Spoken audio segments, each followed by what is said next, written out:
apakah pemerintah dan aparat penegak hukum itu mengintervensi perguruan tinggi yang seharusnya bebas untuk menyuarakan demi keadilan negeri dan berdirinya demokrasi? Setuju teman-teman?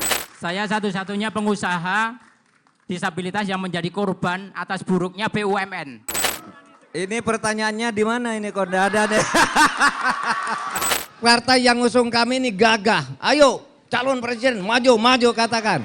Tapi yang lain seperti bebek dipegang lehernya, jalan gitu. Susu gratis, makan gratis, 400 triliun duitnya itu adalah uang utang dari World Bank. Tidak boleh misalnya para guru besar menyatakan pandangan akademis ilmiahnya lalu diteror.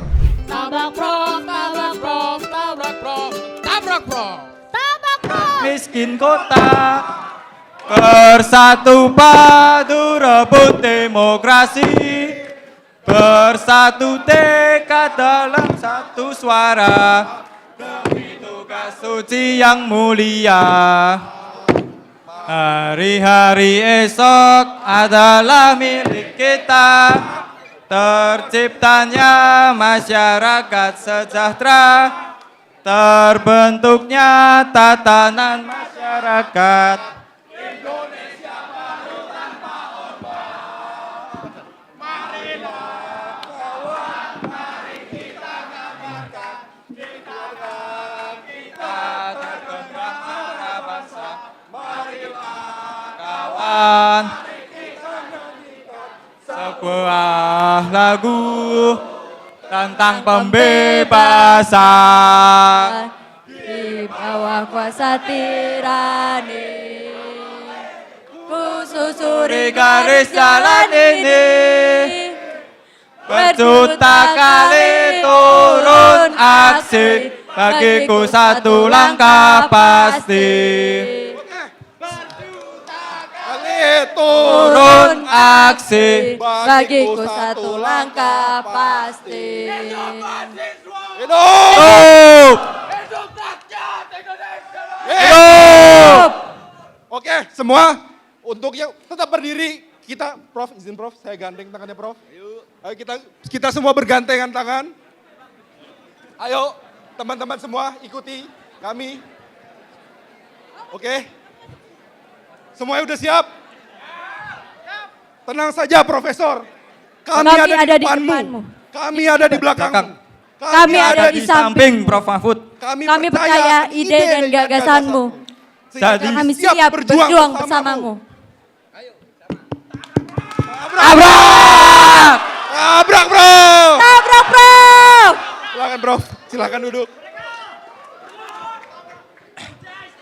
Oke, semuanya silakan duduk, kita kondusif ya sebelumnya ya. Oke, selamat datang Prof. Ya. Barusan dari Bondowoso. Prof, mohon izin Prof, perkenalkan. Kami moderator di sini.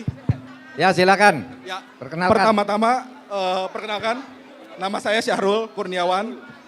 Ini ada, Syahrul Kurniawan ya. betul Pak. Saya Ana Putri. Ya. Siapa? Ana Putri Palupi. Ana Putri. Oke. Dan ada Mas Fadel juga. Saya Fadel, Prof. Adel. Iya. Oke. Prof, pertama-tama selamat datang di daerah istimewa Yogyakarta. Yogyakarta akan selalu menjadi rumahmu, Prof. Tabrak, Tabrak Prof! Tabrak, Prof. Oke, Prof. Lalu Ayo. yang kedua, kami juga mau mengucapkan selamat atas purna tugasnya sebagai Menko Polhukam. Prof, bagi kami, Prof Mahfud adalah Menko Polhukam terbaik yang kita miliki. Makasih. Tabrak, Prof. Tabrak! Oke Prof, kita untuk menyingkat waktu karena kita tahu juga Prof Mahfud sangat padat sekali. Walaupun udah mundur sebagai Menko, agendanya malah lebih padat. Masih lebih padat ya. Oke. Oke. Ayo. Siap Prof untuk ditabrak di Jogja malam ini? Siap. Oke. Yuk. Baik, Kita mulai. Siapa yang mau nabrak ini? baik mungkin Mas, Mana yang menabrak? saya izin pertanyaan dulu Prof dari moderator sekali ini. Tapi mungkin sebelum masuk pertanyaan, saya sempat dengar info nih Prof dari teman-teman kalau nama MD di Prof Mahfud ini udah ganti, udah bukan Mahmudin lagi, tapi jadi menang debat. Tabrak Prof! Tabrak Prof! Tabrak Prof! Mungkin pertanyaan pertama ya Prof. Izin bertanya Prof. Pertanyaan saya mungkin tidak receh kok Prof. Ya, tidak boleh tanya receh ya, tanya yang tajam. Baik, saya salut pada Prof karena telah mundur dari jabatan Menko Polhukam. Sementara paslon lain itu tidak. Tindakan tersebut sangatlah berintegrasi kalau menurut saya. Berintegritas, mohon maaf. Padahal Menko Polhukam itu jabatan yang sangat strategis dan penting di negeri ini. Mungkin pertanyaan saya, sebenarnya makna jabatan dan amanah bagi seorang Profesor Mahfud MD itu apa sih? Tabrak, Prof! Tabrak, Prof! Jabatan, ya bagi saya jabatan dan amanah itu sesuatu tugas hidup, tugas suci untuk mengabdi kepada kepentingan rakyat. Pengabdian saya kepada Tuhan Yang Maha Kuasa harus diekspresikan ke dalam bentuk-bentuk pengabdian kepada rakyat secara tulus, berani, jujur dan tegas. Itu aja. Ya. Oke, Apa langsung lagi? aja. Langsung aja kita ke audiens. Siapa yang mau nabrak duluan? Tabrak, Prof! Tabrak, Prof! Oke, masnya yang ini. Langsung maju, Mas. Sebentar Mas. Mas, jangan mau nabrak Prof. Tabraknya keras gak? Pasti keras Mas. Oke, maju. Oke, maju. Tabrak, Prof! Bismillahirrahmanirrahim. Assalamualaikum warahmatullahi wabarakatuh. Salam. Sebelumnya salam takzim Prof Mahfud. Ya, namanya siapa? Izinkan memperkenalkan diri, saya Hatta Muhammad Irsyad, mahasiswa Prof Mahfud dari FHUI. Sekaligus teman-teman, saya juga mewakili teman-teman dari anak ideologis Mahfud MD. Kita sama-sama ideologi dengan Prof Mahfud. Setuju? Setuju. Tabrak, Prof! Tabrak. Baik Prof, mohon izin Prof. Berdasar berangkat dari saya yang mahasiswa Prof. Saya itu sebelumnya bangga dengan aksi-aksi dari kampus-kampus di Jogja, terutama sebagai pelopor gerakan adanya penyelamatan demokrasi Prof. Yang mana diinisiasi oleh dari para guru besar dari Civitas Akademika, dimulai dari Universitas Gadjah Mada, dilanjutkan Universitas Islam Indonesia, dan dilanjutkan oleh kampus-kampus saya di seluruh Indonesia. Setuju teman-teman? Bangga dengan kampus-kampus di Yogyakarta? Bangga! Oke, Prof Mahfud, mohon izin Prof. Oke, baik. Iya. Sabar Mas, kita turunin tensi bentar. Turunin tensi sebentar sambil makan yang enak-enak nih.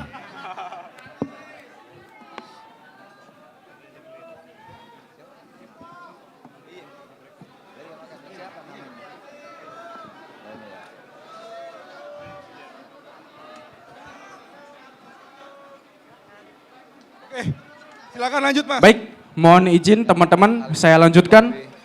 Berangkat dari itu tadi Prof, tapi saya dan teman-teman mendapatkan beberapa informasi bahwa ternyata ada beberapa dari rektor-rektor atau pimpinan perguruan tinggi di Indonesia itu ternyata takut Prof untuk ikut menyuarakan hal yang sama.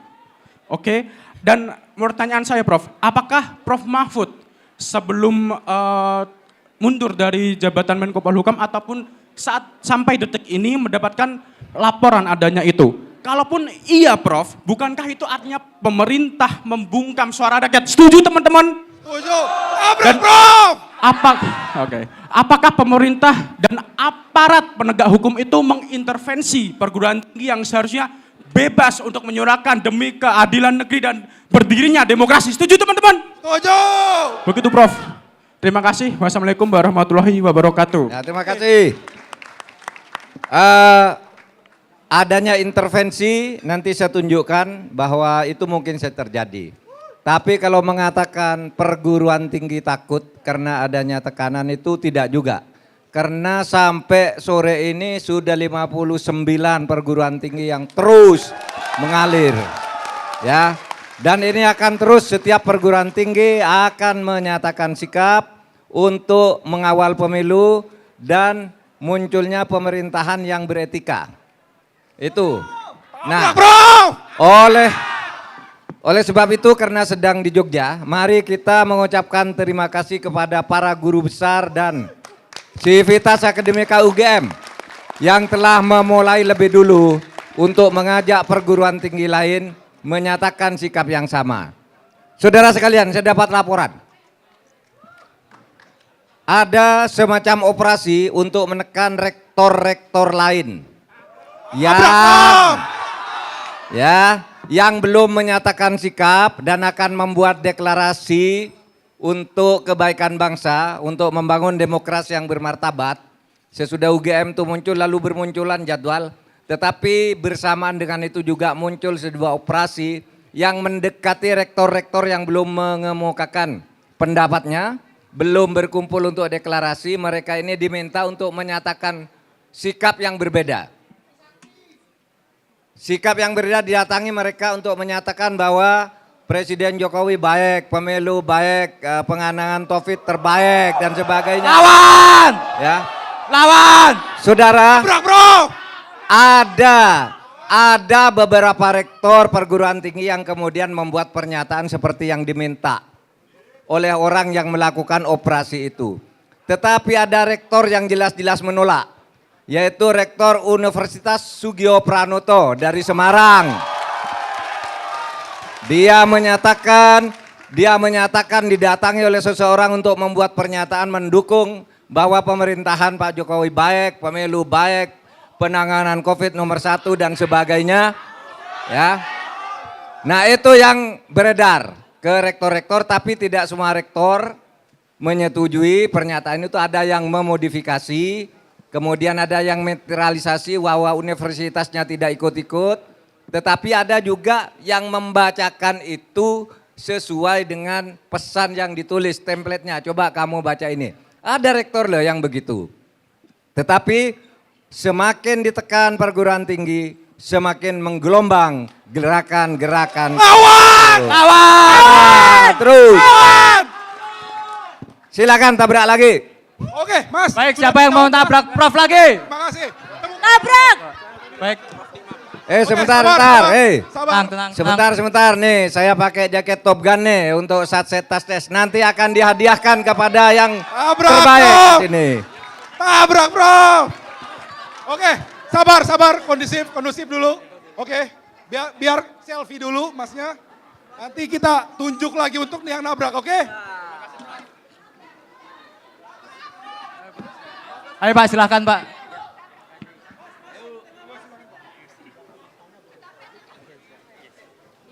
Ya, gini ya.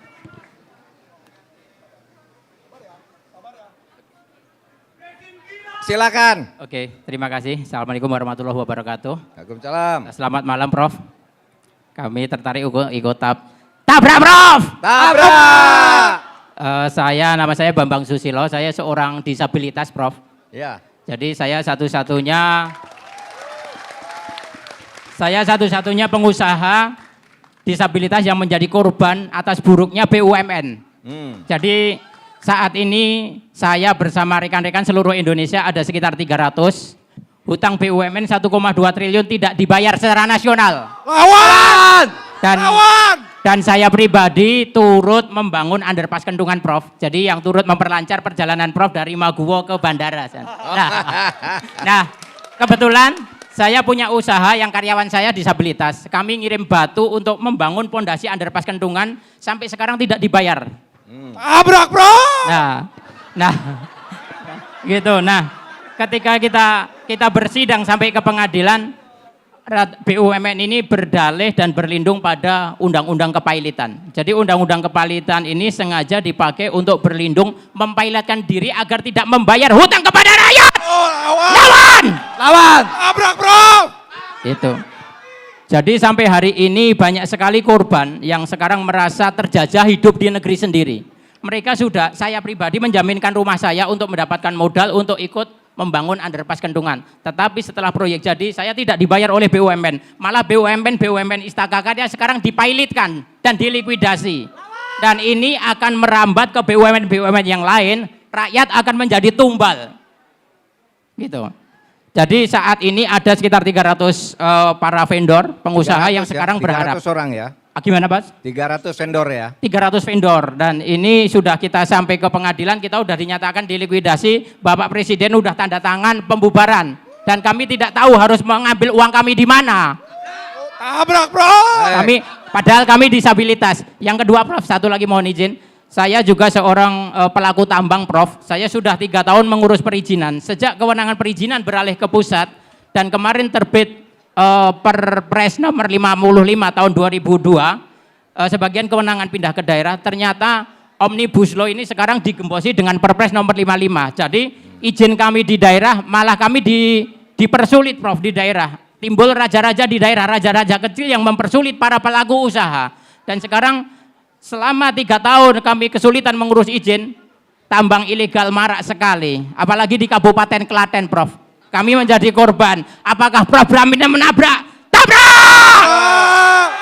Dan satu lagi, Prof, saya seorang disabilitas. Kemarin saya ditolak parkir di lahan parkir disabilitas. Padahal saya disabilitas, parkir di area disabilitas.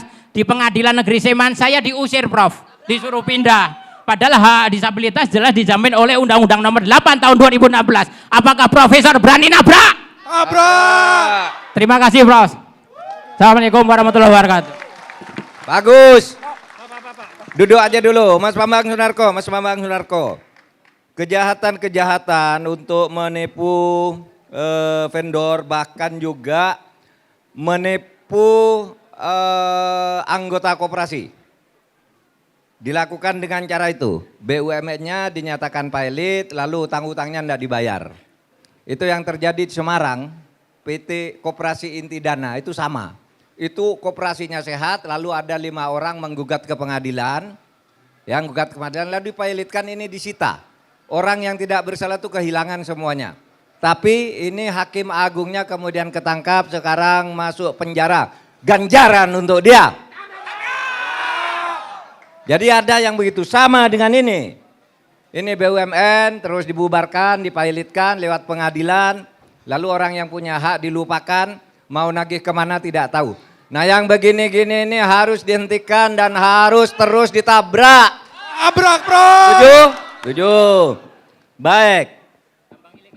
Penambang ilegal, sama. Perizinan, nah sekarang ini baru 4 hari yang lalu tuh ada pengumuman bahwa indeks persepsi korupsi kita tetap rendah. Ada di urutan nomor skor 34 dengan catatan urutan ranking negaranya dari 110 ke 115 ya. Turun kita ini. Artinya korupsinya masih terus merebak. Nah korupsi terus merebak ini antara lain di proses perizinan ini. Di proses perizinan terkadang Mas Bambang Sunarko sudah punya izin, Anda nambang di sana gitu. Anda masih persiapan kerja nih sudah dikeluarkan izin baru ke orang lain di sana juga. Sehingga tumpang tindih dan siapa yang nanti berhak itu adalah mereka yang membayar kepada institusi pemberi izin. Tentu kalau disebut orangnya namanya oknum. Tapi oknum ya ada di situ ya tetap institusinya juga yang salah. Jadi banyak hal seperti ini yang harus ditertibkan ke depan. Ya, agar hukum ini bisa tegak dan pembangunan kita berjalan lancar. Dan ini harus dimulai dari demokratisasi di dalam kehidupan politik kita dengan pemilu yang langsung, umum, bebas, rahasia, jujur dan adil. Ya, oke. Ada lagi? Oh ya, kalau yang parkir untuk disabilitas nanti kita beritahu. Di mana tuh, di Sleman ya? Di PN Sleman. PN Sleman, dengarkan dari sini.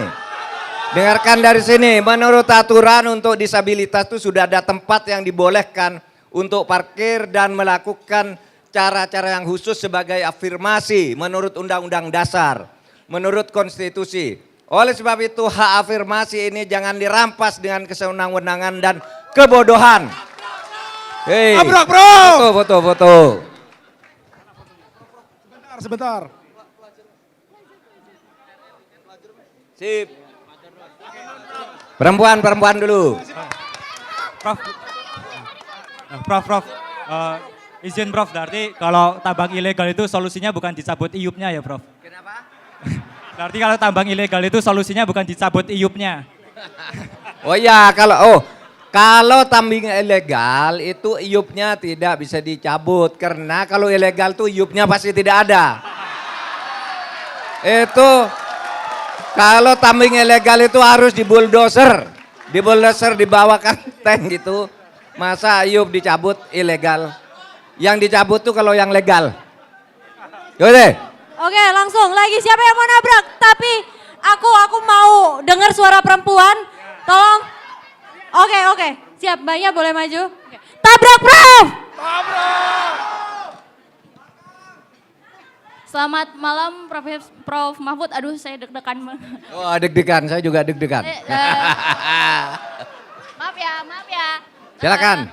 Namanya siapa? Saya Erlian, Prof. Saya dari Kalimantan asli. Nah, tapi yang Oh, banyak tambang di sana dong. banyak Prof, Kalimantan, ya. banyak yang ilegal. Nah, Oh, tapi banyak saya yang mau nanya ilegal yang juga. lain nih. Ya. Sebuah kehormatan buat saya bisa berkomunikasi langsung dengan Prof Mahfud. Semoga Prof Mahfud mau menjawab pertanyaan saya ya, karena pertanyaan saya ini singkat tapi tidak receh. Nah, Boleh. Bagus. Tabrak, Bro. tabrak, Singkat. Prof. Oke. Prof. Singkat tapi bermutu. Ya, insya Allah.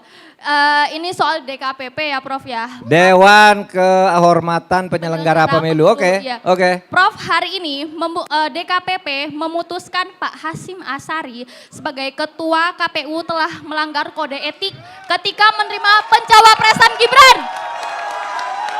Bagaimana Prof, kalau kemarin putusan MK-nya sudah pelanggaran etik berat, kini KPU-nya juga pelanggaran kode etik. Lalu status Mas Gibran ini seperti apa? Wah. Tabrak, Bro. Ini pertanyaannya di mana ini kok nggak ada deh.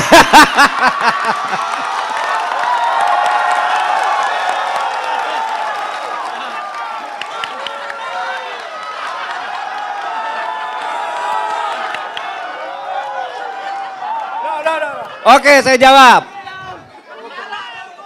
Saudara, secara hukum prosedural, pencalonan Mas Gibran tentu sudah sah. Apapun putusan Dewan Kehormatan Penyelenggara Pemilu itu tidak akan, secara hukum ya, tidak akan mempengaruhi prosedur yang telah ditempuh oleh saudara atau Mas Gibran. Kenapa? DKPP itu mengadili pribadi anggota KPU, bukan keputusan KPU-nya yang produknya itu tidak dimasalahkan. Ini yang pribadi. Hasyim Asyari bersalah, yang lain juga bersalah. Dan supaya diingat, KPU ini sudah berkali-kali melakukan pelanggaran. Sudah berkali-kali. Banyak sekali, kalau kita beritahu hanya diperbaiki gitu, lalu tidak ada perbaikan ke berikutnya. Ini kesalahan yang berikutnya. Dan saudara Hasyim Asyari itu salahnya sudah 2 kali peringatan keras. Kesalahan atau pelanggaran yang berat dilakukan oleh Hasyim Asyari, kalau terjadi sekali lagi, dia harus diberhentikan dari KPU. Itu aturannya. Ya. Oleh sebab itu KPU hati-hati dari sekarang. Sama dengan soal kasus Mahkamah Konstitusi. Pembuatan keputusannya itu melanggar etika yang sangat berat. Sehingga Mas Gibran lolos dengan cara melanggar etika. Tapi menurut konstitusi, oke, keputusan jalan, tetapi yang dihukum adalah siapa-siapa yang melanggar. Itulah sebabnya lalu Uncle Usman lalu diberhentikan.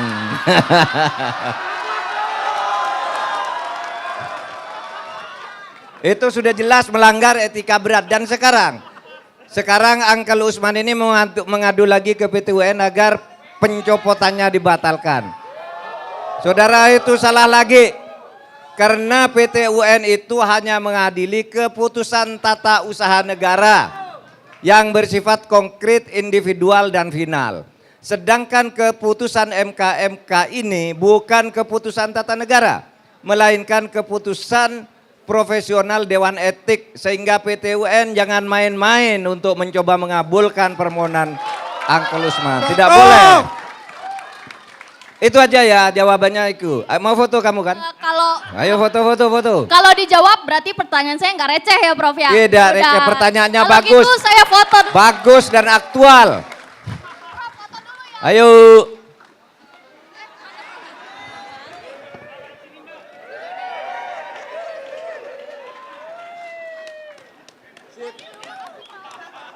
Oke, siapa lagi yang mau tabrak, Prof?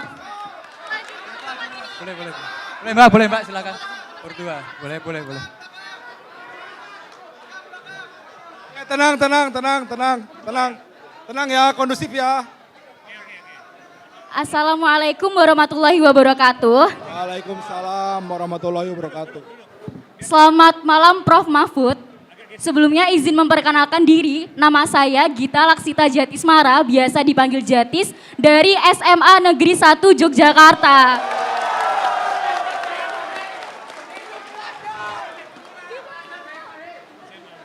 Jadi saya kesini juga setelah les ini Prof.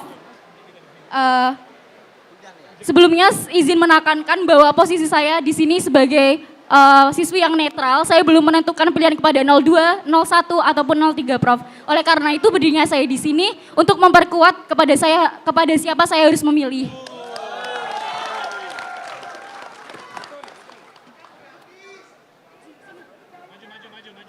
Ini kembaran saya Prof. Oh, kembarannya. Iya, ini kembaran saya. Ini kembar. Praba. Saya Praba Prof. Dari SMA 1 Klaten juga. Saya ingin menanyakan sebuah hal yang paling kecil Prof, dari ruang lingkup terkecil saya. Berangkat dari keresahan dan dilematisme saya sebagai siswa, yang dimana sekolah saya selalu mempunyai program-program dan plan yang sangat besar untuk menunjang kreativitas siswa-siswinya. Namun di sisi lain, sekolah kami tidak bisa melakukan program-program tersebut karena terhalang dari berbagai hal. Masa SMA, masa yang kami lalui adalah masa yang paling esensial dan fundamental untuk kami bentuk jati diri kami. Dan ketika kesempatan itu untuk meningkatkan skill dan kreativitas kami tidak kami dapatkan, maka rasa-rasanya itu hal yang perlu dibenahi Prof. Dari hal tersebut, saya rasa akar dari permasalahan ini adalah inkonsistensi pemerintah ketika melarang adanya iuran sekolah. Namun dari pemerintah sendiri yang melarang tidak memberikan dana yang cukup untuk melakukan kegiatan dan program-program untuk menunjang kreativitas kami. Oleh sebab itu, saya ingin mempertegas dan menanyakan kepada Prof. Mahfud, adakah langkah konkret dan solutif dari pasangan Prof. Mahfud dan Pak Ganjar untuk mengatasi keresahan ini? Dan apabila boleh saya memberikan solusi, bagaimana jika di setiap satu sekolah itu diberikan satu komunikator yang benar-benar bertanggung jawab penuh atas adanya keberlangsungan pendanaan yang cukup untuk sekolah, dan komunikator ini dilakukan oleh pihak yang memang memiliki kewenangan yang besar. Karena selama ini apabila hal-hal seperti ini diawasi oleh seseorang yang hanya mempunyai birokrasi yang menempati posisi rendah, selalu tidak efektif Prof. Jadi saya rasa harus ada langkah konkret yang memang dari orang yang berwenang dari atas seperti itu Prof. Lalu yang kedua Prof, saya pihak yang netral juga, namun saya sangat dilematis dan resah ketika teman-teman saya selalu mudah terbawa arus oleh algoritma TikTok, Instagram yang membuat atmosfer seakan-akan 03 dan partai yang di belakangnya itu adalah orang dan partai yang selalu bisa diperalat seperti itu Prof. Bagaimana kami bisa mempertahankan demokrasi yang sehat? Hal simpel apa yang bisa kami sebagai pelajar ini lakukan Prof? Seperti itu. Lalu ini di samping saya juga ada teman saya Prof dari IPS juga. Sebelumnya izin memperkenalkan diri, nama saya Hanan Arkan Prof dari Hanan Arkan dari SMA Negeri 1 Yogyakarta juga, sebagai pelajar juga. Di sini yang ingin saya tanyakan mirip-mirip sama yang ditanyakan Jatis. Tapi saya di sini ingin tahu lebih dalam lagi mengenai isu tentang petugas partai, Prof. Karena mungkin menurut saya ini merupakan hal yang sudah basi. Tapi menurut teman-teman saya mungkin dari kalangan pelajar ini masih menganggap bahwa partai yang mengusung Prof. Mahfud itu merupakan partai yang memiliki sentimen negatif, sehingga mereka seolah-olah ketika kami berdiskusi mengenai pentingnya sebuah demokrasi dan juga pemilihan umum, mereka cenderung untuk memilih antara 01 ataupun 02 dan 03 ini seperti kesannya di skip hanya karena partai yang ada di belakangnya tanpa melihat sejarahnya lebih dulu atau tanpa melihat aspek-aspek negatif yang mungkin lebih banyak di belakangnya. Itu menurut saya sendiri, apakah memang sebegitu negatifkah partai yang mengusung Prof. Mahfud sehingga masyarakat tidak layak atau tidak mau memilih Prof. Mahfud seperti itu? Oke, biar banyak yang berbicara, gantian. Jajis namanya. Jatis Prof. Jatis. Dan kamu Ya, siapa tadi? Prof. Arlian. Arkan. Jadi begini ya. Pertama, soal itu tadi, iuran dihapuskan dari sekolah, lalu kegiatan-kegiatan yang diperlukan tidak terlaksana karena negara atau pemerintah tidak menyediakan pengganti iuran itu. Nah nanti supaya, ini saya sampaikan nanti, supaya diatur kembali agar kegiatan yang membangun kreativitas siswa itu jangan sampai dihalangi hanya karena kebijakan yang ingin populis menghapus iuran tetapi kemudian menghapus juga kegiatan. Oleh sebab itu pemerintah harus mencarikan dananya juga dari berbagai alternatif yang tersedia. Ya nanti kita sampaikan ini karena concern kita kepada dunia pendidikan ini bukan hanya kepada kurikulum tetapi juga kepada yang ekstrakurikuler itu diperlukan agar setiap siswa itu menjadi lebih dewasa. Berikutnya, saudara, soal ini hampir sama ya, netral sebenarnya tapi kok seperti dikesankan kalau yang dicalonkan pasangan Ganjar Mahfud itu kok seperti petugas partai. Saudara, tidak ada petugas partai. Petugas partai kami ini adalah petugas untuk melaksanakan konstitusi yang diusung oleh partai. Itulah sebabnya kampanye-kampanye kami tidak terikat oleh arahan partai. Kami berangkat dari fakta dan akan menyelesaikannya dengan mekanisme yang tersedia, terutama penegakan hukum. Partai apa yang tidak mau penegakan hukum bagus? Pasti semua partai mau. Tapi mari saudara lihat, partai yang bukan mengusung kami, bukankah pimpinan partainya juga sama seperti bebek-bebek dikendalikan? Iya kan? Yang ngusung kami, partai yang ngusung kami ini gagah. Ayo calon presiden maju katakan. Tapi yang lain seperti bebek dipegang lehernya, jalan gitu. Ini yang bukan petugas partai. Ini petugas konstitusi, yang lain petugas oligarki. Tabrak bro! Tabrak bro! Sebelumnya terima kasih Prof Mahfud. Di sini saya Tenang, fans Pak Mahfud. Gama, bagus. Saya beli di Ini Gotong Royong gama. Rakyat. Ganjar Mahfud. Fansnya Pak Mahfud dan Pak Ganjar pokoknya. Ayo. Nah, tapi begini, kamu tadi bilang kan, saya belum mau memilih, mau mendengar jawaban saya dulu. Sekarang saya sudah menjawab. Kalau kamu tidak yakin bahwa saya lebih baik dari yang lain, tidak usah pilih saya. Siap, Prof. Pilih yang bagus. Siap. Milih itu harus yang bagus ya, harus yang bagus. Prof, insya Allah. Oke. Silakan Pak, mau foto dulu mungkin? Saya masih. Udah. Ini foto. Ya, monggo foto.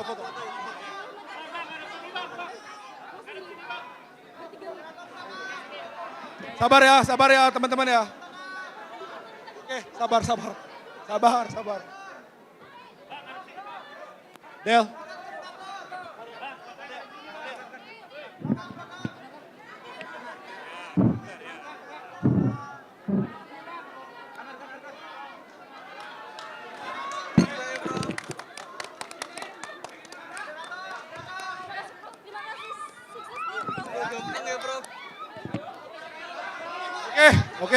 Oke. Oke. Tenang ya. Tenang semuanya. Oke. Tabrak Prof. Tabrak. Oke, siapa yang mau ini? Oh, oke, boleh. Mas. Maju. Bentar ya, sebentar. Bentar, kita kondusif ya. Kondusif.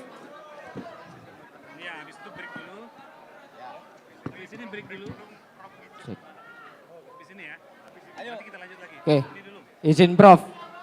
Nama saya Alif, Prof. Alif. Iya, Prof. Di sini sebenarnya saya tidak ingin bertanya, Prof. Tapi saya ingin mendeklarasi diri saya untuk mendukung Prof Mahfud. Tabrak, Prof. Karena yang pertama kawan-kawan, kami sudah muak dengan kondisi negara kita, Prof. Kami sudah muak dengan hukum yang selalu dikangkangi demi nafsu kekuasaan, Prof. Padahal Prof, yang perlu diingat, Bung Karno pernah mengatakan, aku bukan apa-apa tanpa rakyat, aku adalah penyambung lidah rakyat. Dan kami berharap Prof, di tangan Prof Mahfud nantinya, marwah dari rakyat untuk rakyat bisa dikembalikan Prof. Karena kami berharap Indonesia mutlak dari rakyat untuk rakyat, bukan dari penguasa untuk penguasa. Jadi kami berharap di sini dan kami yang hadir di sini Prof, tetap membersamai Prof, tetap mengawal Prof demi keberlangsungan negara yang lebih baik. Bagus Alif. Tabrak, Prof. Alif, Terima kasih, Prof. namanya Alif. Alif dari mana? Kuliah di mana, Alif? Saya Institut Teknologi Dirgantara Adi Sucipto, Prof. Waduh, calon penerbang ya, calon penerbang, bagus. Ya, bagus. Banyak orang yang mengatakan sekarang ini rakyat sudah muak dengan situasi sekarang, tetapi banyak yang berpura-pura tidak muak karena selalu di dalam keadaan mencekam. Sudah banyak kata muak itu ada di mana-mana sekarang, terutama di medsos. Nah, kita tidak boleh membiarkan situasi muak ini terus berkembang. Rakyat itu harus dibuat cinta kepada negara dan kepada pemerintahnya agar pembangunan maju dan maju terus. Hidup rakyat. Nah, oleh sebab itu siapapun pemerintah nanti harus kembali kepada amanat konstitusi, yaitu mengabdi kepada rakyat. Seperti yang menjadi slogan kami, Ganjar Mahfud. Kami cinta kepada Tuhan, cinta kepada hukum, kemudian Tuanku adalah rakyat. Yo.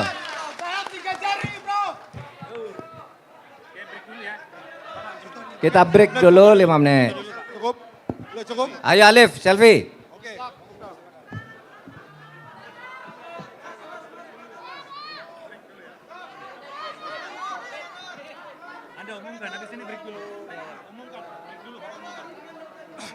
Oke, teman-teman, sebelum kita lanjut ke tabrak Prof selanjutnya, ini bagus sih, masih semangat. Kita break dulu sebentar. Biar Prof Mahfud mencicipi makanannya dulu, minum dulu. Biar kita lanjut lagi dari tabrak Profnya makin menabrak. Oke? Oke. Tabrak Prof. Tabrak Prof. Yang bener aja. Yang bener aja. Oke, kita break dulu ya. Makan dulu ya.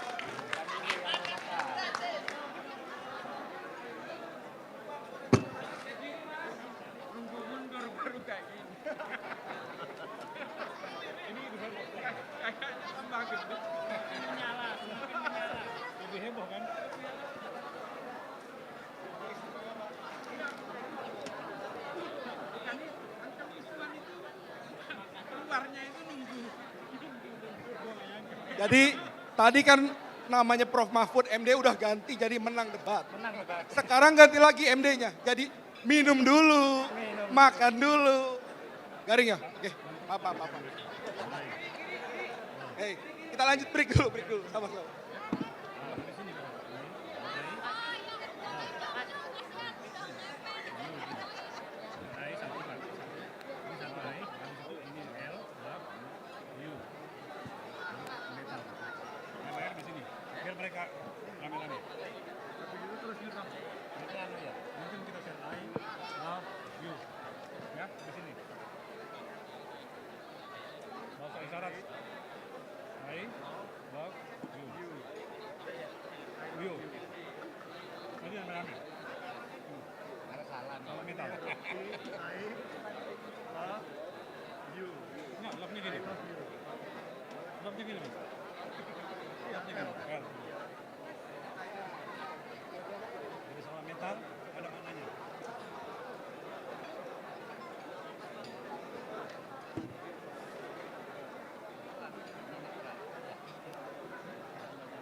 Oke teman-teman, sebelum kita mulai, kita ini dulu ya, bahasa isyarat dulu nih.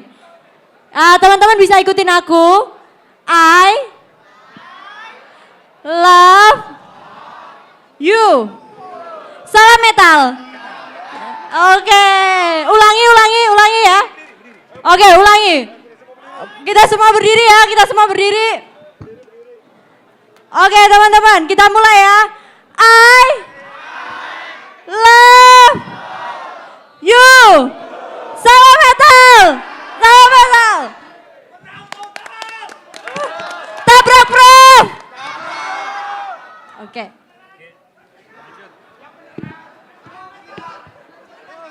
Itu tidak bisa dibaca. Apa tuh? Ada suaran dari sana? Oh, dari Papua.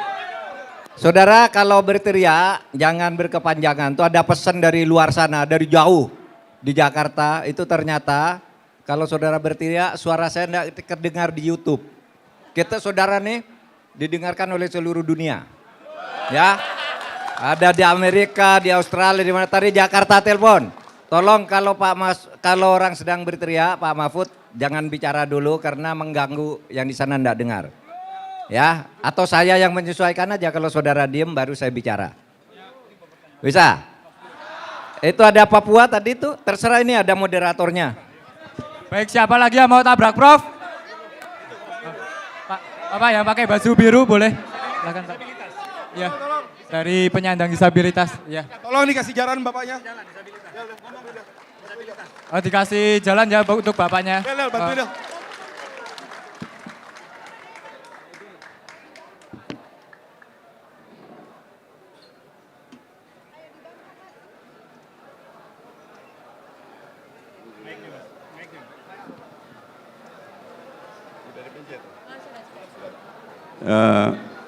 Terima kasih Prof. Mahfud. Perkenalkan, nama saya Ides. Pak. Ya. Saya sebenarnya warga Depok, Pak, Jawa Barat. Ya. Kebetulan saya lagi dirawat di Jogja, di Sarjito sama Bethesda. Jadi saya mengalami sakit stroke sama tumor GIS, Pak. Jadi seminggu 3 kali saya ke rumah sakit. Sarjito 1 kali, Bethesda 2 kali. Nah, kemudian saya punya problem, Prof. Saya mencoba pindah lokasi pemilu. Nah, kemudian saya datang ke KPU Jogja, Prof, di Jalan Magelang. Oleh staf-staf di bawahnya, saya diberi penjelasan, oh bisa Pak. Terus saya dilihatin aturannya, kalau dirawat di rumah sakit bisa. Nah, setelah diproses, sampai di atas, oleh kepala bagian datanya ditolak. Alasannya, saya bukan rawat inap. Terus saya bilang, loh saya sudah 3 tahun di Jogja, apa saya mesti masuk rumah sakit lagi? Saya diskusi debat gitu kan, panjang, akhirnya dia bilang yang bisa hanya rawat inap Pak, katanya. Kalau rawat jalan nggak bisa, katanya. Nah akhirnya saya tanya, ini keputusan Anda, penterjemahan Anda atau apa? Kenapa? Karena kan saya ingat omongan Pak Mahfud di TV. Kalau nggak ada yang melarang, bukan berarti nggak boleh. Waktu di DPR itu kan. Nah, kok Anda bisa menerjemahkan sendiri? Saya nggak boleh. Sementara saya nggak mungkin pulang ke Depok. karena Mana kondisi Pak? saya. Tinggal di mana? Di Jogja ini apa di Di, Gunung Kidul di apa di kota? Noto Prajan, Pak. Noto Prajan itu kota ya? Iya, Kota di Madia, ya? Kauman, Pak. Oke. Nah, terus itu satu pertanyaan itu akhirnya saya bilang, berarti saya nggak bisa dong? Enggak, katanya. Berarti saya hilang dong hak saya, hak memilih. Ya terserah Bapak, kalau mau pulang aja ke Depok, katanya. Nah, jadi saya begini, apakah aturan itu sebegitu kakunya? Saya bilang sama dia, sampai orang seperti saya yang jalan susah aja nggak boleh pindah, saya bilang. Nah, itu akhirnya. Terus pertanyaan kedua, Prof, walaupun saya disabilitas, sakit dan dirawat, semangat saya tinggi, Prof. Dari dulu saya pendukung PDI. Bagus. Nah, jadi saya tetap mengikuti Prof di debat maupun di Twitter, Prof. Ya. Kemanapun saya baca Makasih, Pak. terus. Terima kasih Pak Ides. Nah, Pak Ides, terus ya, namanya. pertanyaannya yang kedua, Prof. Kenapa dalam debat yang saya lihat, Prof, itu yang menerjemahkan stunting secara benar itu cuma Pak Ganjar. Ya. Gitu loh. Kenapa saya katakan begitu? Saya sebelum kena stroke, Prof, saya kerja di World Bank. Di ini program yang mendesain program stunting. Nah, setelah saya cermati, yang sesuai dengan desain awal stunting itu cuman Pak Ganjar. Kalau yang lainnya ngaco. Artinya begini, susu gratis, makan gratis, 400 triliun duitnya itu adalah uang utang dari World Bank. Ya. Itu loh. Dan kenapa tidak disinggung, Prof, bahwa itu adalah uang utang yang akan dipakai oleh Prabowo untuk makan gratis. Ya. Nah, besok-besok tolong diumumkan kalau itu uang utang dari World Bank. Kalau perlu Bu Sri Mulyani yang mengumumkan. Karena saya terlibat di situ, Prof. Oke, baik Pak Ides. Ya, itu. Biar bergantian. Terima kasih, Prof. Ya, Pak Ides. Assalamualaikum warahmatullahi wabarakatuh. Terima kasih Pak Ides. Soal pindah untuk lokasi pemilu itu aturannya sudah ada, yang seperti itu pasti boleh. Tetapi ditolak hanya karena tidak nginap ya, karena tidak rawat inap lalu ditolak. Padahal Bapak sudah pindah dari Depok untuk pengobatan ke Jogja sudah selama 3 tahun. Baik, nanti kami akan berkirim orang ketemu Bapak agar mengurus melalui TPC. Tim pemenangan cabang kota Yogyakarta akan didampingi oleh mahasiswa-mahasiswa saya di UII dan UGM dari animasi. Dari animasi tadi ada yang datang dari animasi. Nah, nanti ya, ini animasi nih. Anak Ideologi Mahfud MD Indonesia namanya. Ya, namanya gitu ya. Masih bisa sampai tanggal 7, Pak. Masih bisa, Pak, sampai tanggal 7. Tidak boleh kehilangan hak, tidak boleh kehilangan hak orang memilih. Jadi dulu ada cerita, pada tahun 2009, yang karena dianggap ada kecurangan, ada beberapa orang tidak tercantum di daftar pemilih tetap, sehingga oleh KPU tidak diizinkan untuk memilih. Kenapa? Karena tidak ada di daftar pemilih tetap. Kemudian mengadu ke MK, saya katakan memilih itu adalah hak konstitusional, sedangkan terdaftar itu adalah hanya administrasi. Oleh sebab itu waktu itu saya sebagai ketua MK memutuskan membawa KTP atau paspor saja bisa untuk langsung memilih. Nah sekarang apalagi cuma pindah kayak gini. Harus boleh, kalau tidak itu bisa diperkarakan telah melampas hak konstitusional warga negara. Tolong dibantu ya. Animasi ya, ini cari ini alamatnya Pak Ides nanti. Kemudian ya, sudah banyak dibahas Pak. Yang bisa menjelaskan soal stunting itu tadi malam hanya Pak Ganjar, yang lain tidak ngerti stunting. Mencampur aduk antara stunting dan kekurangan gizi. Padahal itu dua hal yang berbeda kan. Nah, saya kira masyarakat sudah tahu itu, dan silakan nanti dinilai sendiri soal masalah-masalah yang seperti itu karena itu di dalam debat kemarin. Terima kasih Pak Ides. Saya kembalikan ke moderator. Oke. Tabrak Prof. Tabrak Prof. Sebentar ya, sebentar. Sebentar. Sebentar. Sebentar.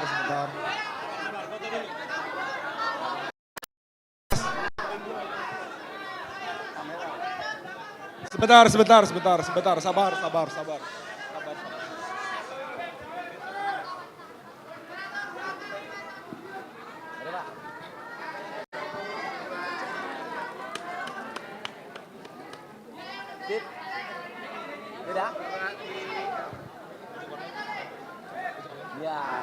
Terima kasih, Prof. Sabar. Tolong dibantu.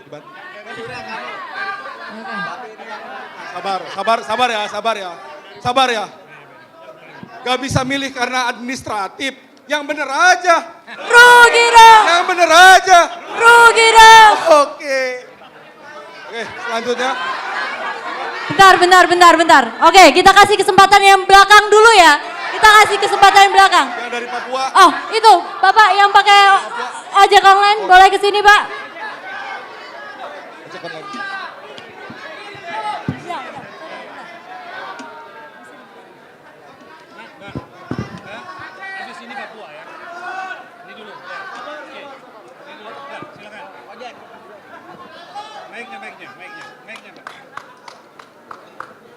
Ya, Assalamualaikum warahmatullahi wabarakatuh, Prof. Sebelumnya saya izin copot jaket dulu ya, Prof. Karena dalam peraturan Gojek di dalam kami nggak boleh bawa atribut untuk dalam acara kampanye. Walaupun co-founder kami ikut salah satu paslon seberang.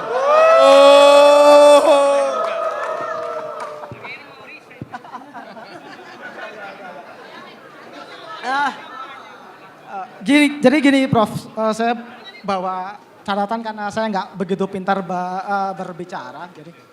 Jadi gini, Prof. Jadi nama saya Andi, profesi ojek online.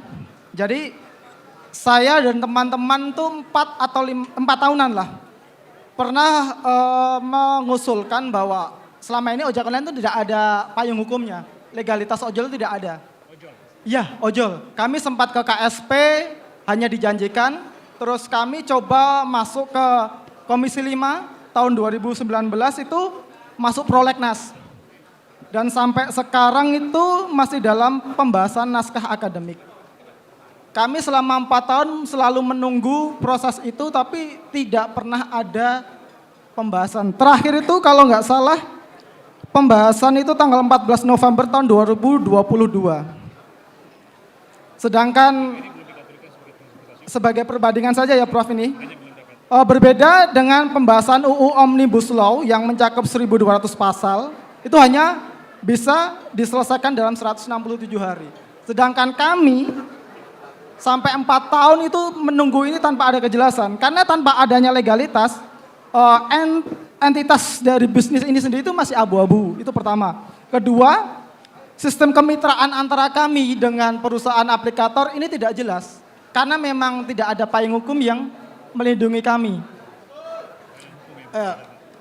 Yang ketiga, karena selama ini tidak ada payung hukum, posisi tawar kami terhadap aplikator itu sangat termarginalkan. Bahkan kami tidak punya daya tawar seperti halnya buruh konvensional yang punya undang-undang ketenagakerjaan. Yang lebih parah lagi, dalam penentuan tarif, itu aplikator bisa seenaknya sendiri, terutama untuk tarif angkutan makanan dan barang. Karena selama ini belum ada aturan diskresi dari kementerian. Yang ada hanya diskresi dari Kementerian Perhubungan, itu hanya untuk angkutan manusia. Yang jadi pertanyaan saya, ketika nanti Prof. Mahfud dan Ganjar ini menjadi presiden, apakah Prof. Mahfud dan Bapak Ganjar akan merealisasikan dalam bentuk apa? Perpu atau apa sebagai legalitas ojol bagi kami? Yang kedua, saya hanya ingin menanyakan tentang selama ini kebebasan berekspresi, Prof. Karena jujur ya, selama pergerakan di Jogja tahun 2020 bahwa teman-teman mahasiswa di UGM itu sempat akan mengadakan acara yang pemakzulan itu kan, Prof. Itu mendapatkan intimidasi tahun 2020 untuk acara di kampus. Padahal setahu saya bahwa kebebasan akademis itu di dalam Undang-Undang UU 284, Undang-Undang 45 kan dijamin bahwa kebebasan akademik itu dijamin oleh negara. Ya, terus kedua kejadian di Gunung Kidul bahwa ada seseorang bawa banner di depan iring-iringan presiden diamankan, sedangkan di sisi lain ada pemegang banner paslon lain itu dibiarkan saja. Ini bagaimana ini? Yang ketiga peretasan yang dialami oleh awak media, narasi TV itu 30 orang. Padahal kita selama ini menganggap bahwa media itu sebagai tulang punggung demokrasi kita kan. Yang keempat, yang terakhir bahwa kemarin ada 3 mahasiswa yang akan melakukan konsolidasi didatangi oleh preman. Jadi pertanyaan saya, ketika Prof. Mahfud dan Bapak Ganjar menjadi presiden nanti, apa jaminan bahwa berekspresi masyarakat itu dijamin, demokrasi dijamin? Karena bagi saya sekali lagi ya, bagi saya pemilu kali ini bukan hanya tentang kekuasaan Ganjar Mahfud, namun lebih jauh adalah perjuangan politik untuk tetap menjaga demokrasi yang telah kita perjuangkan di era reformasi. Tabrak, Bro! Tabrak, Bro! Saya berharap teman-teman muda tak lagi apatis dalam menilai politik. Bahwa politik itu kotor, iya. Bahwa politik itu banyak intrik, benar. Namun dengan politik pula, kebebasan berekspresi teman-teman semua bisa terjamin. Semoga teman-teman tidak lagi apatis dalam melihat politik. Salam waras, salam demokrasi. Hidup buruh, hidup mahasiswa, hidup jurnalis yang melawan. Hidup. Baik. Terima kasih, Prof. Mas Andi, dalam catatan kami yang terakhir, jumlah driver ojol itu sekitar 4 juta ya di Indonesia. Dan ini harus mendapat perlindungan dan kepastian hukum. Tidak boleh diulur-ulur terus. Karena kalau Anda tanya, bagaimana kalau nanti Pak Ganjar dan Pak Mahfud terpilih menjadi presiden? Saudara tahu bahwa tekanan kami ada pada lapangan kerja. Oleh sebab itu, lapangan kerja yang sudah tersedia, terutama untuk 4 juta orang ini, itu harus diberi perlindungan hukum dan payung hukum yang jelas. Oleh sebab itu, nanti ini akan segera diselesaikan, begitu nanti pemerintahan baru terbentuk, dan insya Allah pemerintahan itu mandatnya jatuh kepada kami. Amin. Kemudian, soal peretasan dan sebagainya, itu melanggar hak asasi manusia, meretas, melanggar kebebasan berpendapat, melanggar kebebasan berekspresi. Itu jauh menjadi mundur ke zaman sebelum reformasi. Pada zaman reformasi itu peretasan luar biasa, intel luar biasa, orang mau ngomong dilarang dan sebagainya, sehingga kita lalu membuat undang-undang tentang menyatakan, kebebasan menyatakan pendapat, di mana orang itu bebas untuk mengekspresikan aspirasinya. Dan oleh sebab itu ini juga menjadi bagian yang kedua. Pertama tentang lapangan kerja, yang kedua tentang kebebasan, hak-hak demokrasi yang dimiliki oleh rakyat. Di kampus misalnya harus ada kebebasan akademis dan kebebasan member akademis. Tidak boleh misalnya para guru besar menyatakan pandangan akademis ilmiahnya lalu diteror, dioperasi dengan operasi-operasi lain untuk menakut-nakuti para guru besar untuk menyatakan pendapatnya. Tidak boleh. Bahkan saya berpikir ke depan struktur perguruan tinggi itu harus ditata ulang. Sekarang ini terlalu banyak dicampuri oleh pemerintah. Seharusnya kampus itu lebih otonom dan mempunyai kewibawaan akademik, seperti ketika zaman Orde Baru sekalipun, kalau Dewan Guru Besar itu pengaruhnya besar, sangat berwibawa. Sekarang malah didikte oleh anak-anak kecil yang tidak karuan itu. Ya. Oke, nanti kita perbaiki ini. Selesai. Tabrak bro! Tabrak bro! Ini sopir driver ojol tetapi punya wawasan yang bagus.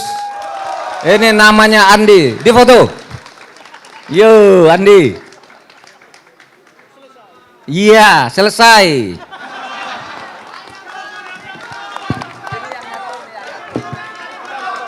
Oke, siapa lagi yang mau tabrak, Prof? Oke, mungkin dari yang paling jauh dulu ya, yang dari Papua, silahkan.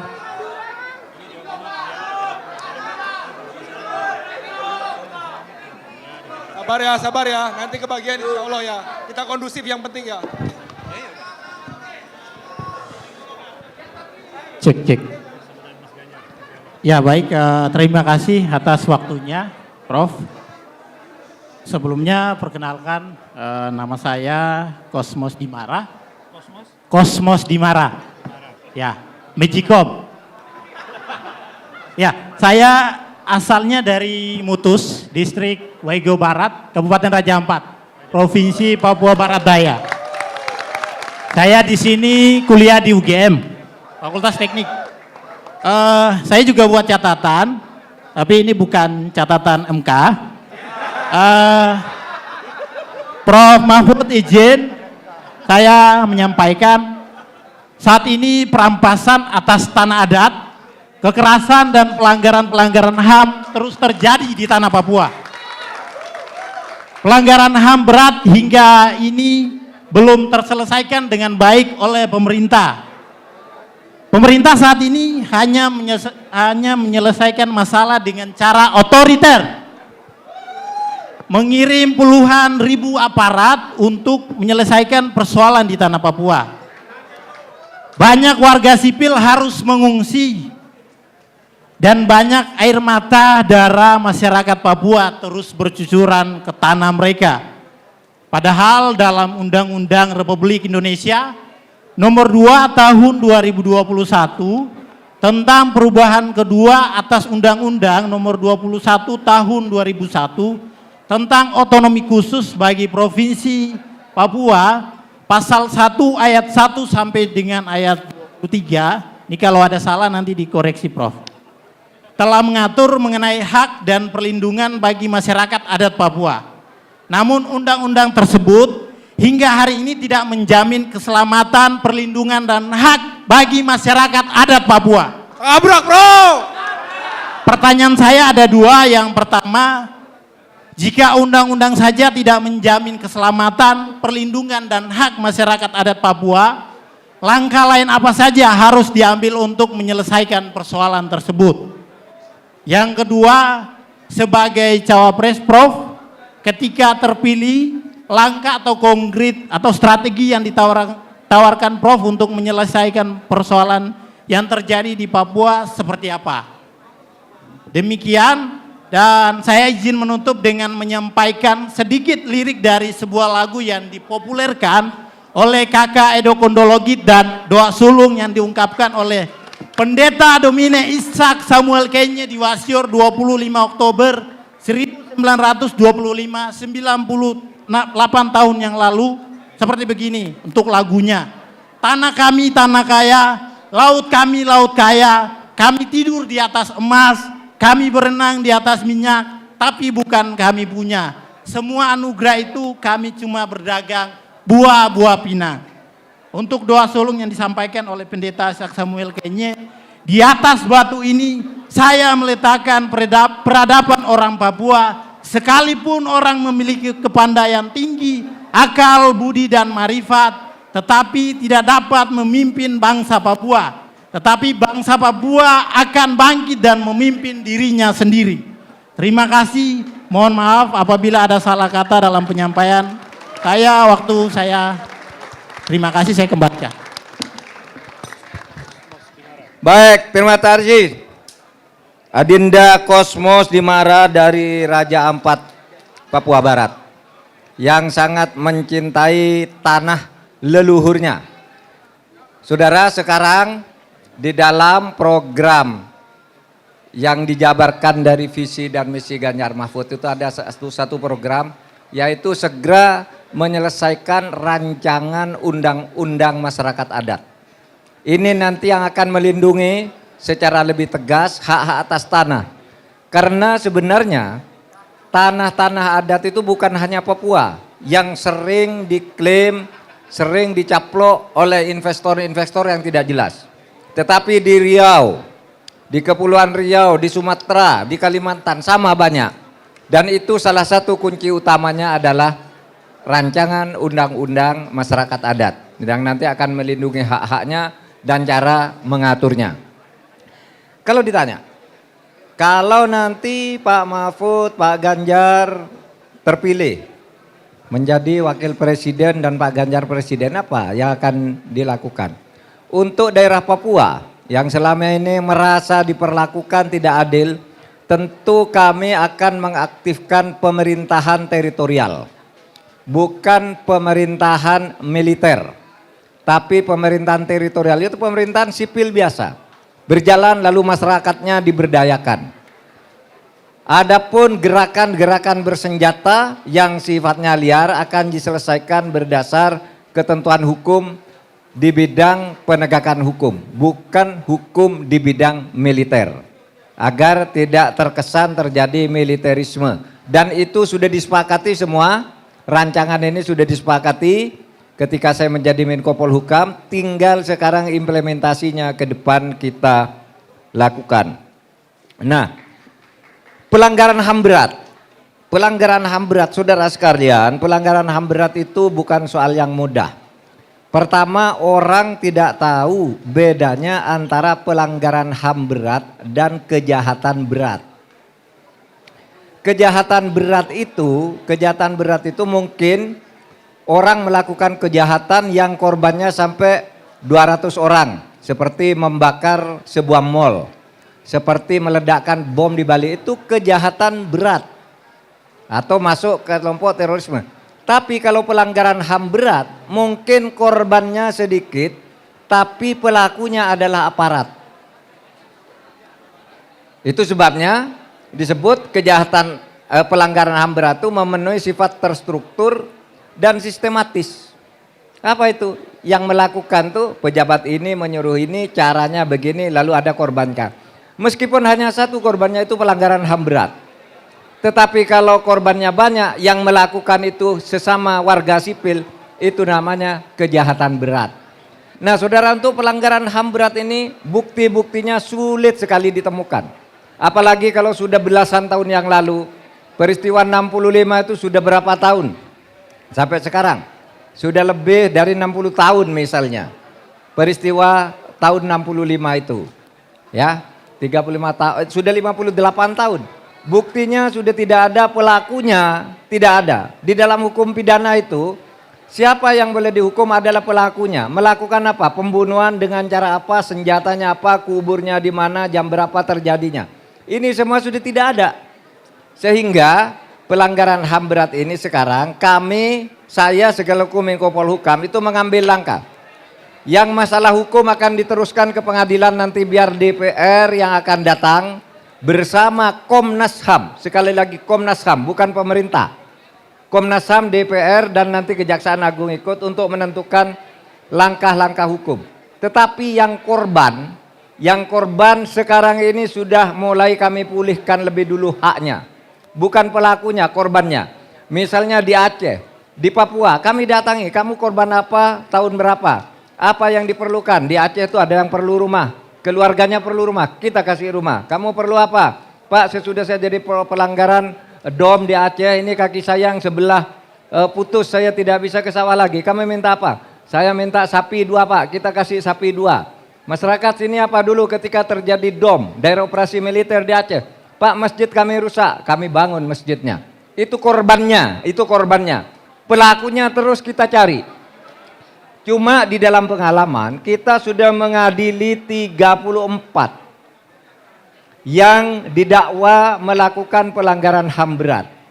34 orang dibebaskan semua oleh Mahkamah Agung karena bukti-buktinya tidak cukup berdasar hukum acara. Itu masalahnya. Itu masalahnya. Tapi saudara, pelanggaran HAM berat itu tidak ada daluarsanya. Pelanggaran HAM berat itu tidak ada daluarsanya. Beda dengan pidana biasa, 18 tahun hilang kasusnya kalau tidak selesai. Harus dianggap tidak bisa dilanjutkan. Kalau pelanggaran HAM berat tidak ada daluarsanya, dan sekarang ada 12 pelanggaran HAM berat yang diwariskan oleh Komnas HAM, dan itu tidak akan ada daluarsanya sampai nanti DPR memutuskan lain. Demikian ya, Papua tolong jaga Papua. Yo. Tabrak, Prof. Terakhir Prof, terakhir.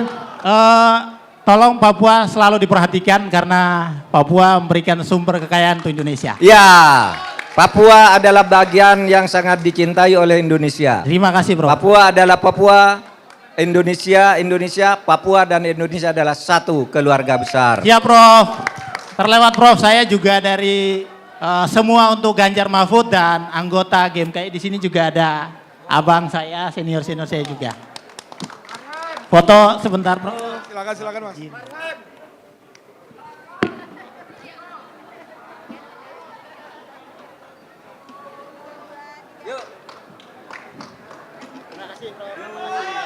Oke, mungkin sebelum dilempar ke audiens lagi, ini saya sebagai moderator izin bertanya. Sebentar. Oke, tolong. Yang mau tanya ini moderator. Ya. Oh ya. Wow. Oke. Perkenalkan, saya Itu moderator tanya sendiri itu abuse of power.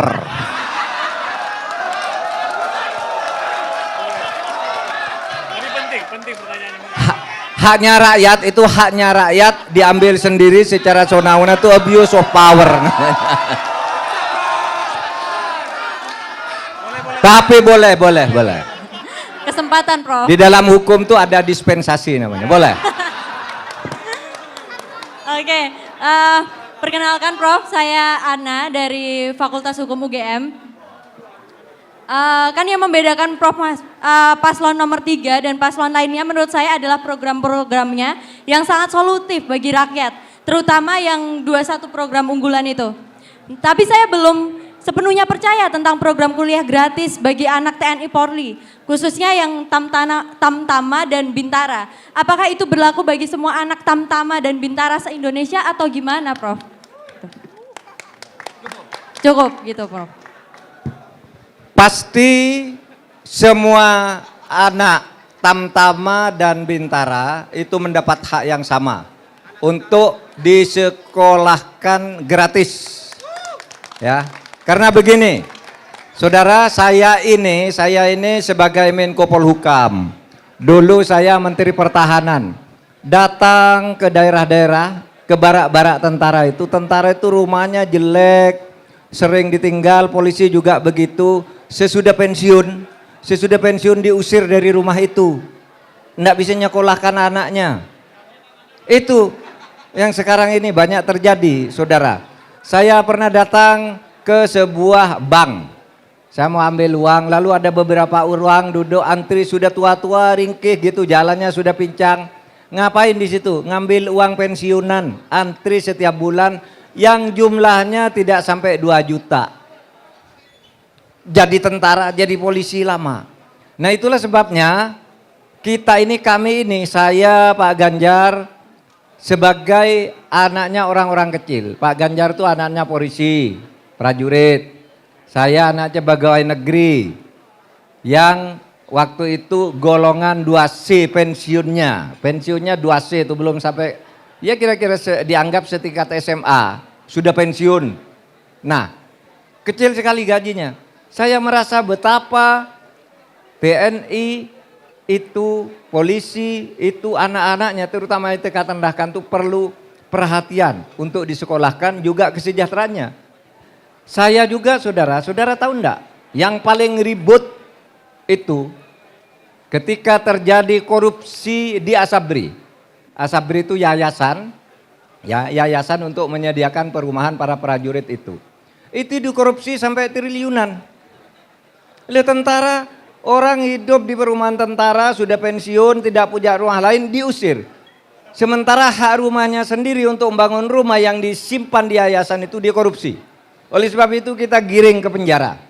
Sekarang ini pengurus Yayasan Asabri sudah ada beberapa orang yang sedang dipenjara sekarang karena mengkorupsi uangnya prajurit. Ya. Nah itu saudara sekalian, kita sungguh-sungguh ini ya, masalah Bintara dan Tamtama ini, putra-putranya nanti akan betul-betul diinventarisir untuk diberi beasiswa, bersekolah, mendapat pendidikan yang layak. Selesai. Tabrak, Prof. Prof. Terima kasih, Prof.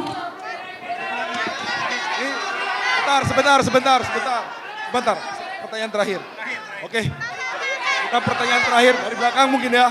Kita dari belakang. Mbak, silakan Mbak. Tolong dibantu. Anak-anak dibantu.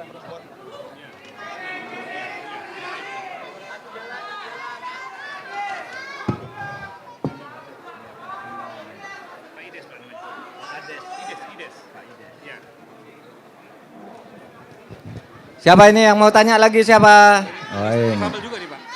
Difabel, oke.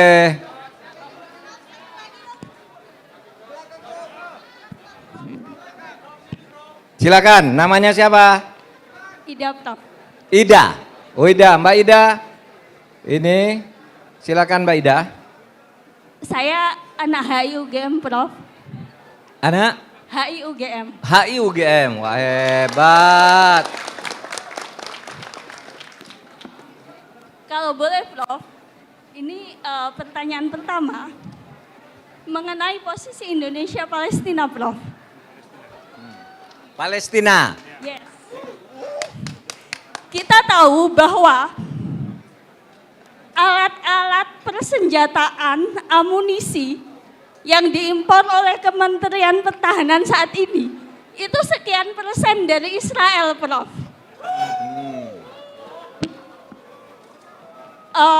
Yang ingin saya tanyakan adalah apakah itu bisa dihentikan atau apakah itu memang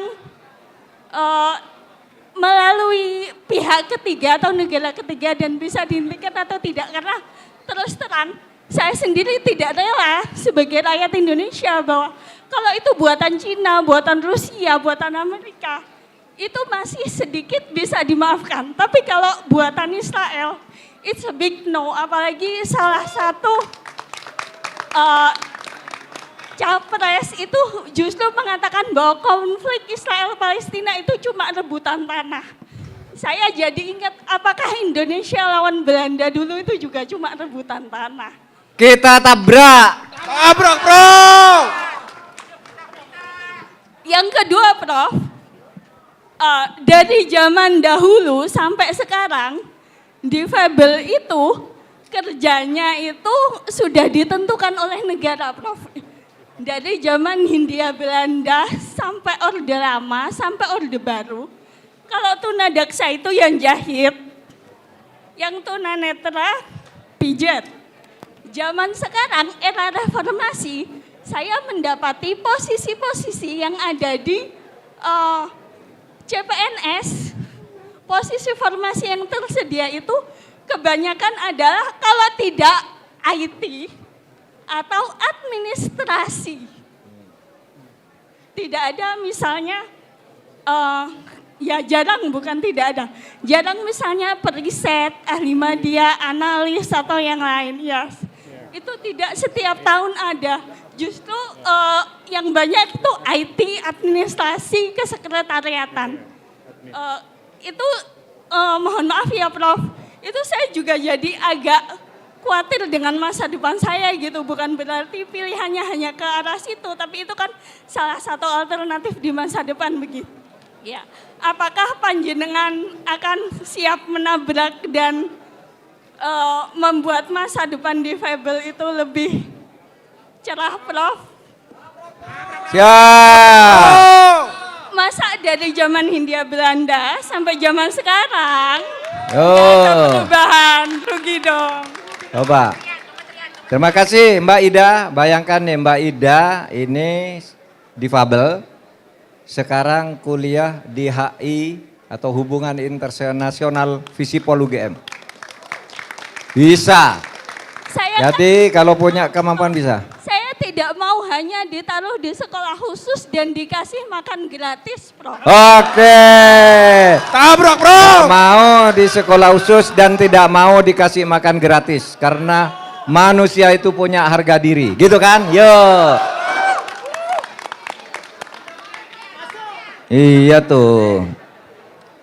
Gini, soal hubungan Indonesia dan Palestina. Hubungan Indonesia dengan Palestina itu sudah dinyatakan secara tegas sejak zaman Bung Karno. Indonesia tidak akan mempunyai hubungan diplomatik dengan Israel selama Palestina belum merdeka. Ini sikap dasar Indonesia.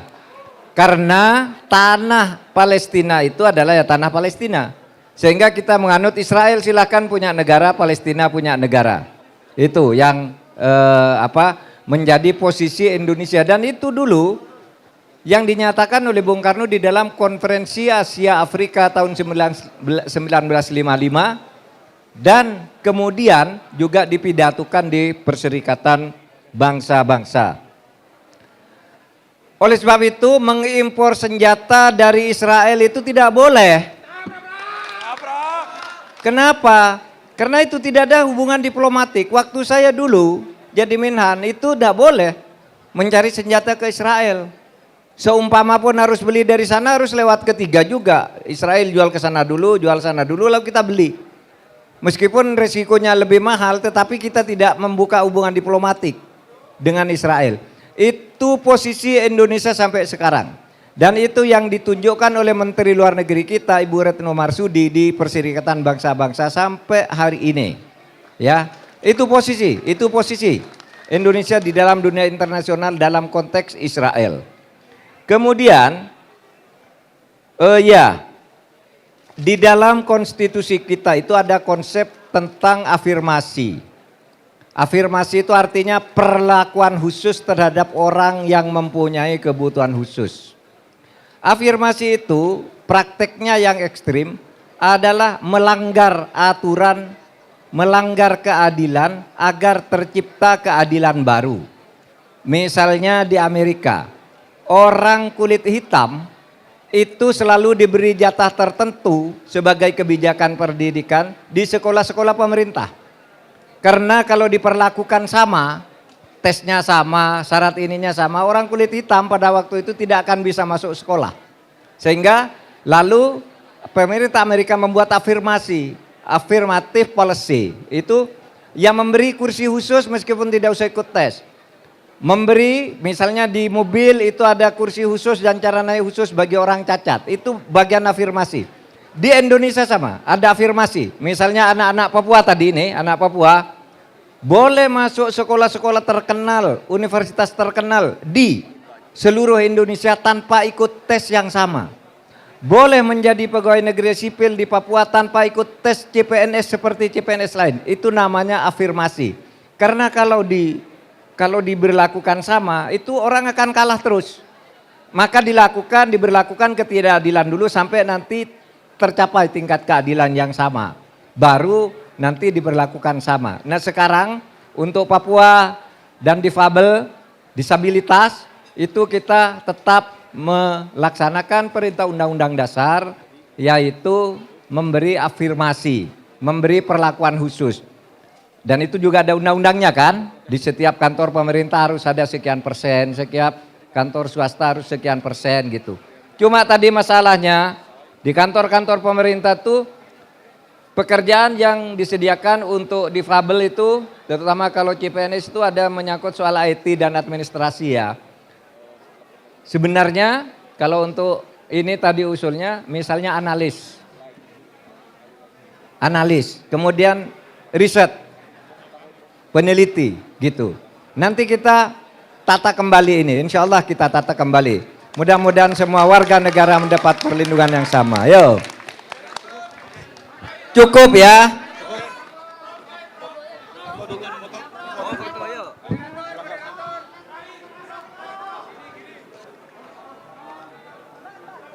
Ayo Mbak Ida, saya yang di sana. Cukup ya.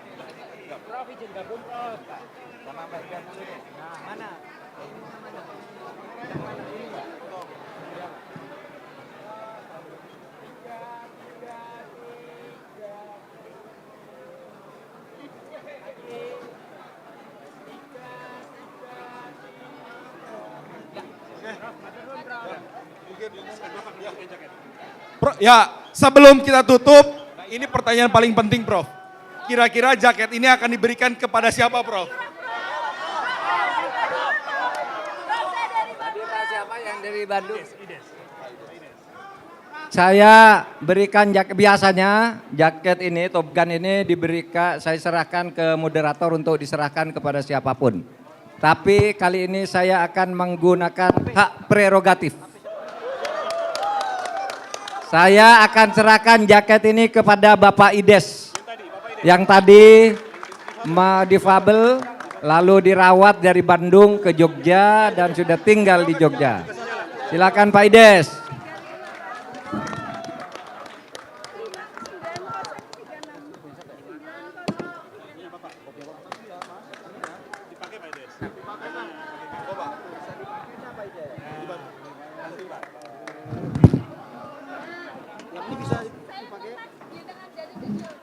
Lempang aja ya Pak, lempang aja ya. Lempang aja nih. Bisa. Amit. Amit. Yo, Mori, terus. Bisa ya nanti ini animasi ya, tolong. Iya Pak. Nomornya diambil. Tolong dikawal. Nanti ya. Dikawal. Diurus surat pilihnya ya, hasil dulu. Nanti saya cek kandal ya. Muat. Kalau enggak muat, muat ya. Oke. Semangat Mas. Ayo Mas. Oh, enggak kecilan bawah. Kecilan Pak. Izin Bapak kecil. Kecilan Bapak izin. Jangan sayang. Di slam aja Pak. Enggak bisa Bapak izin. Kesempitan. Iya, kesempitan. Tapi bisa. Tarik dulu yang tarik aja. Ditarik dulu. Oke Pak. Mantap. Tabrak bro. Tabrak bro. Oke, kita kawal Prof Mahfud keluar, kita iringi lagi dengan lagu Buruh Tani. Setuju? Setuju. Oke, monggo Del. Bisa buka dulu dibawa di tenteng aja. Oh iya. Oke Bapak, siap. Bapak tak buka ya izin ya. Oh iya. Amit ya. Tenteng Pak, nanti Pak, ditenteng aja ya. Ditenteng aja ya. Jalan keluar. Buruh tani mahasiswa rakyat miskin kota bersatu padu rebut demokrasi. Bersatu kita dalam satu suara, dalam yang mulia. Marilah kawan, mari kita